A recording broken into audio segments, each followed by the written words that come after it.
Mobil usia 11 tahun, internal mesinnya masih sangat bersih Pak Taufik. Kita bisa lihat di sini teman-teman. Nah ini dia sama sekali tidak ada endapan oli. Berapa kilometer termuda mobil bongkar mesin? 30.000. 30.000 km. Dari baru dia hanya servis gratis pertama, kemudian dia nggak pernah ganti oli lagi. Lalu kemudian begitu 30.000 km dia sadar akan pentingnya ganti oli servis ya. Akhirnya begitu servis dicek oli mesinnya udah berkurang sangat jauh. Begitu ya malah nggak menyentuh dipstick.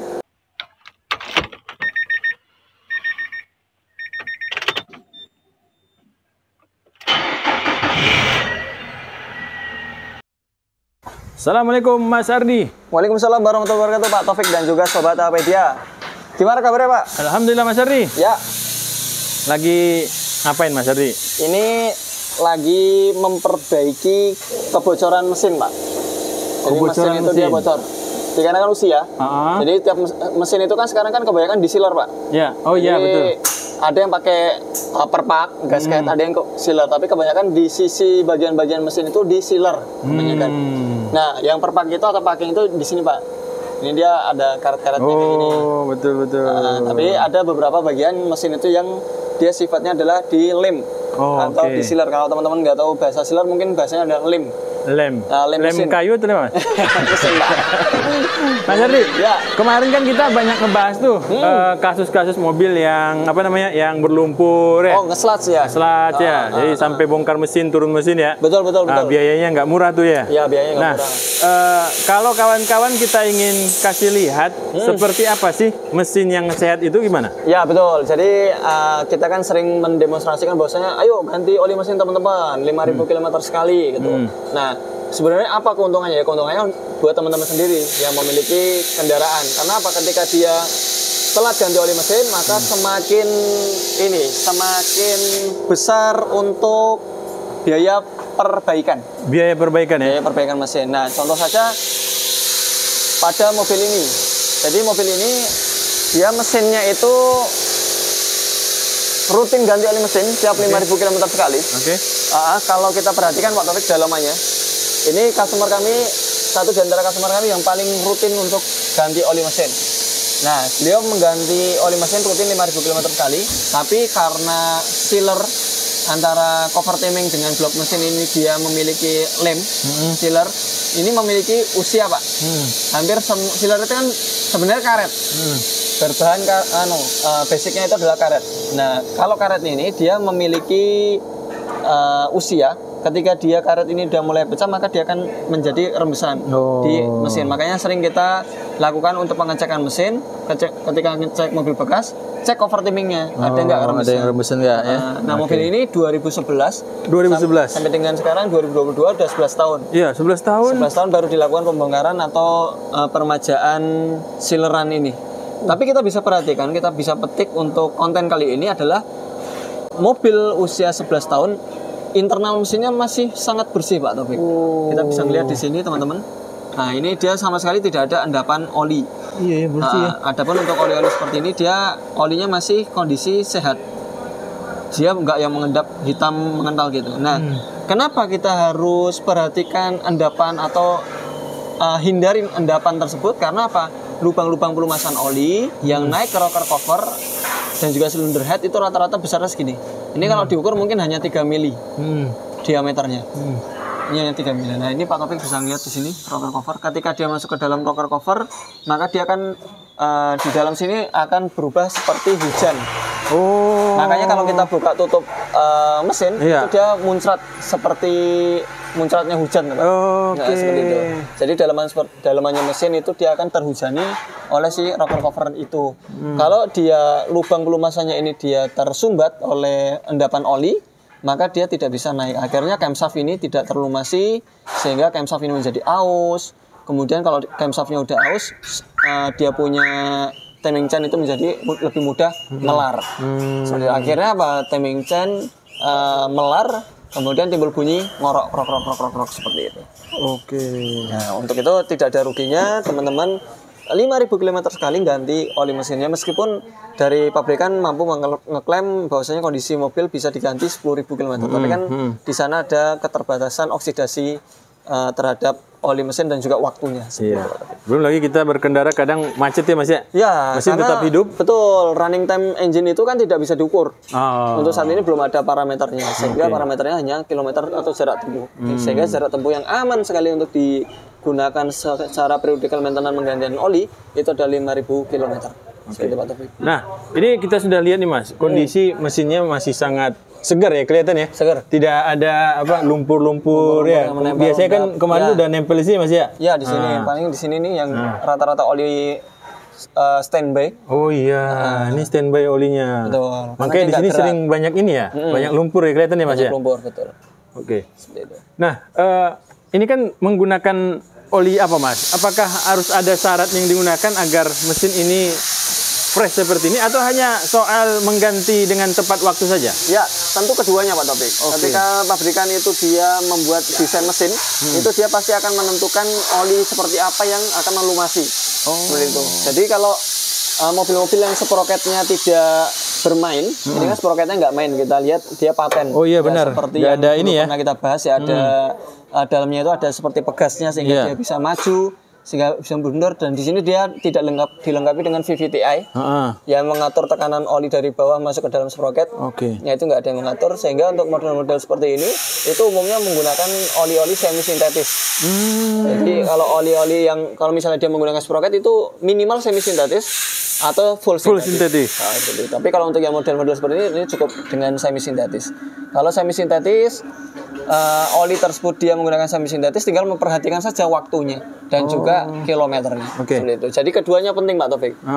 Kita bisa melihat di mana, di buku manualnya, buku manual atau di internet. Channel sudah banyak sekarang tersebar ya, beredar ya. Kemudian ada buku manualnya, atau kalau misalnya masih ragu-ragu tanyakan ke dealer resminya. Seperti itu Pak Taufik. Mas, sekarang kan oli banyak varian terbaru masalah api ya? Ya, api. Ada SN ya, SN ya, terus ada. Sampai terakhir terbaru sekarang berapa? Apa? Itu kemarin tuh apa ya? SNOP, SP apa? SP. Terbaru ya? Nah, apakah dengan kode seperti itu kita boleh memakai seri terbaru untuk kendaraan kita?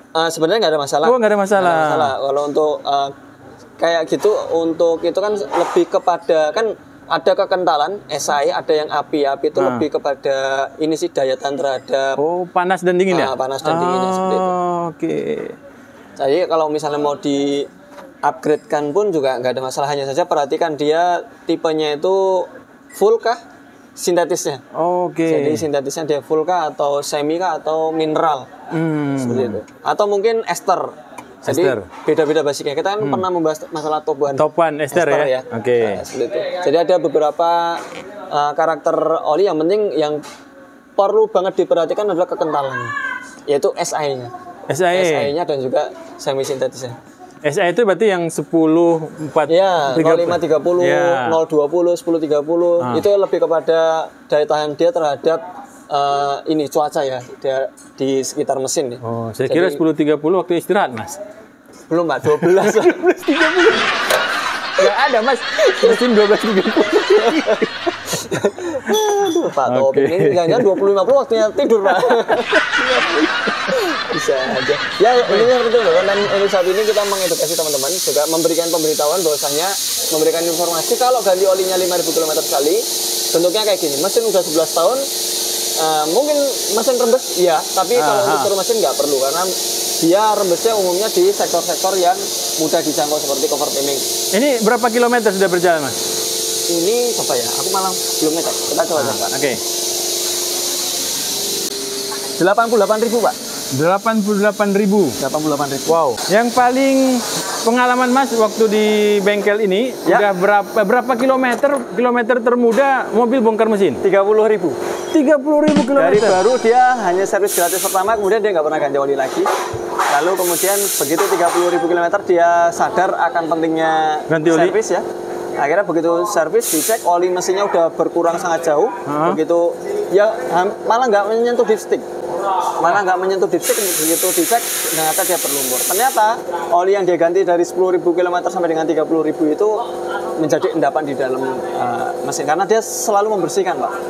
Ada terjadi pembakaran, ada karbon dibersihkan sehingga karbon itu itu kan ikut tersirkulasi oleh oli. Betul. Sehingga dia menjadi endapan. Kalau dia nggak segera dikeluarkan endapan tersebut, maka dia akan terus-terusan sirkulasi. Kalau terus-terusan sirkulasi, maka yang terjadi akan menumpuk seperti lumpur. Seperti itu.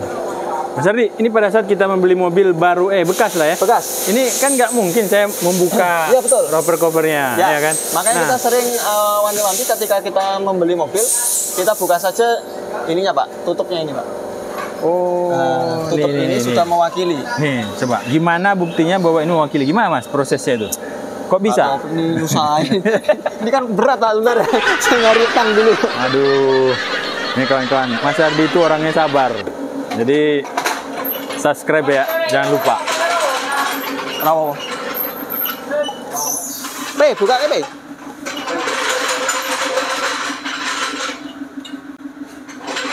Saya lihat. Oke. Nah, sip. Nah tuh, Mas Ardi sama Mas Nova bekerja sama buat kawan-kawan nih. Oh, mampus. Terang ketemu.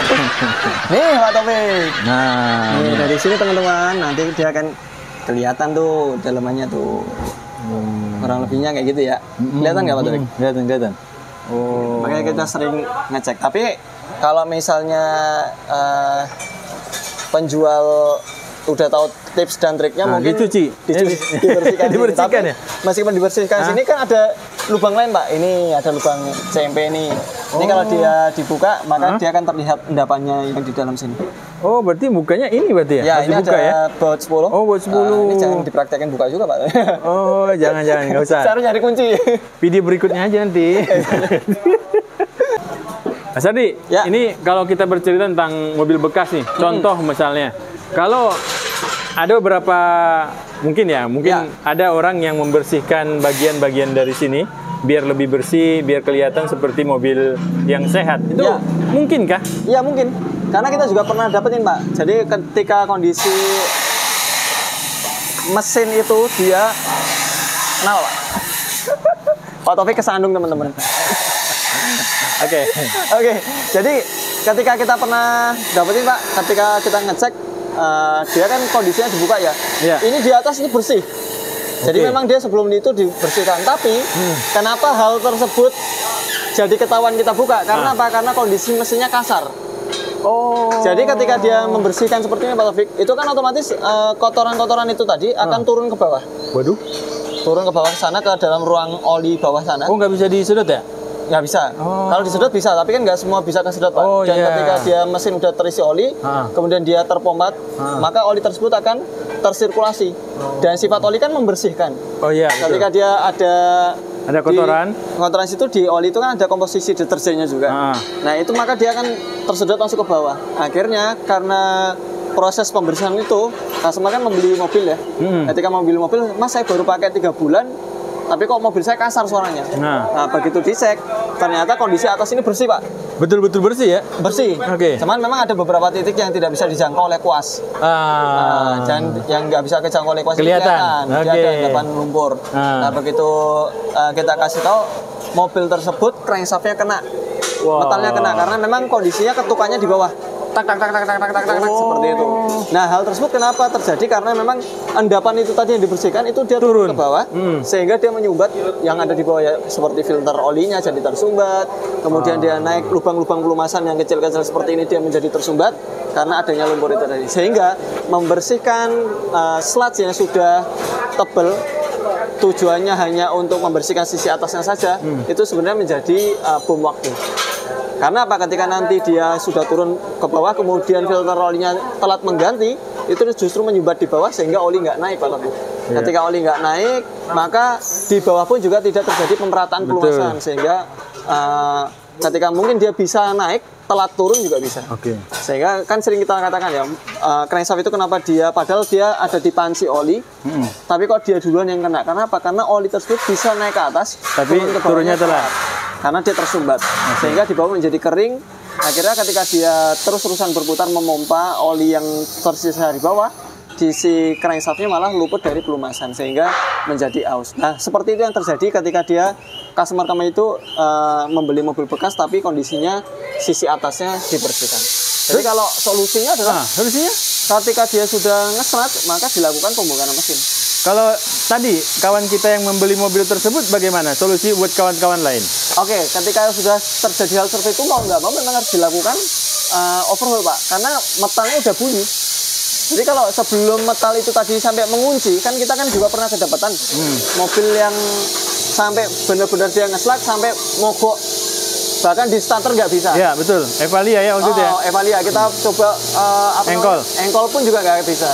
Begitu dibuka ternyata dia punya metal itu udah ngegulung, dan crankshaftnya harus diganti.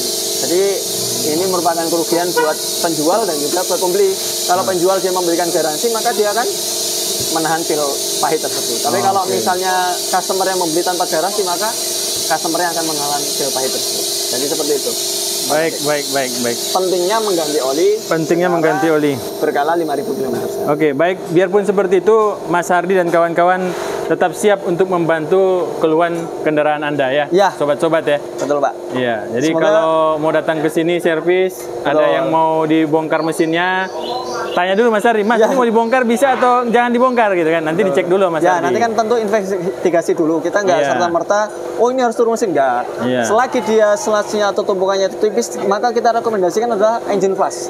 Oh, engine flush dulu ya? Pasti engine flush dulu. Oke. Tapi kalau misalnya dia dirasa tumpukannya tebal, di engine flush semakin membahayakan mesin, mendingan nggak usah di engine flush, ganti oli rutin atau dilakukan pembongkaran untuk perbaikan atau pembersihan internal part. Mas Hardi, mungkin kapan nanti kita buat video tentang bagaimana cara mencampurkan additif untuk engine flush ya? Ya. Sebenarnya kita dulu pernah buat Pak. Udah pernah, tapi nggak pernah kita melihat. Jadi gini, ketika engine flush itu bekerja, kemudian setelah bekerja, insya Allah kita akan. Kapan kita cari mobilnya ya kan? Nah, nanti kita akan ketahuan tuh mobil ini memang layak dilakukan engine flush atau tidak ya Mas ya? Ya betul. Insya Allah. Besok kalau misalnya ada temuan, maka kita akan coba dokumentasikan sludge yang masih bisa dilakukan engine flush itu sludge-nya seperti apa, dan yang tidak bisa dilakukan engine flush itu seperti apa, dan apabila dia masih bisa dilakukan engine flush, before afternya seperti apa. Insya Allah semoga kita dimudahkan. Siap. Terima kasih Pak Taufik. Assalamualaikum warahmatullahi wabarakatuh. Waalaikumsalam warahmatullahi wabarakatuh.